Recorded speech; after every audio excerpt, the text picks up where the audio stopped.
I'm Caitlin Gans. I'm a business development representative for Kleenmark. We are headquartered in Madison, Wisconsin.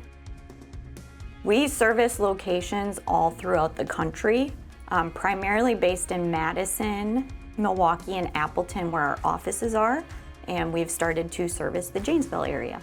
We see Janesville growing, and we want to be a part of that growth. So that kind of pushed us towards targeting more Janesville area and seeing where we can help support Janesville in the growth and then Kleenmark's growth.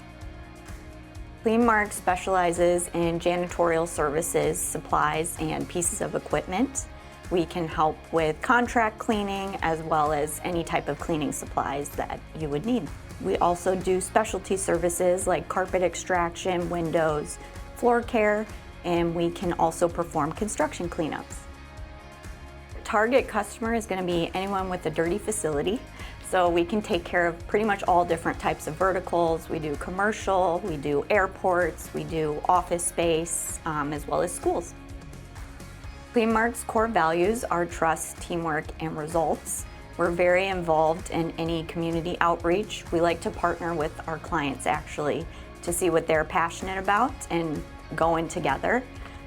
We'll do pretty much any type of event that we can get into to support the community.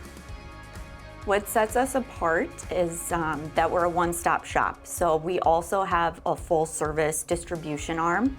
So a lot of companies will have to go to so many different vendors to get their cleaning needs met. You can just come to Kleenmark and know that you can get the services that you need and the supplies that you need. Really unique to have a cleaning company on the forefront of innovation. We do that by investing in different validation and audit systems to make sure things are being cleaned properly. We also are heavily invested with a lot of equipment companies to introduce robotics into our cleaning service, which is really cool. For small businesses, we focus a lot on the consumables piece, so toilet paper, paper towel, because we like to do cost analysis and make sure we can save you guys money. And if it's a facility that's a little too small for us to service, we have a ton of different partners that we can refer you to. So even if we can't be the solution, we're going to provide you a solution.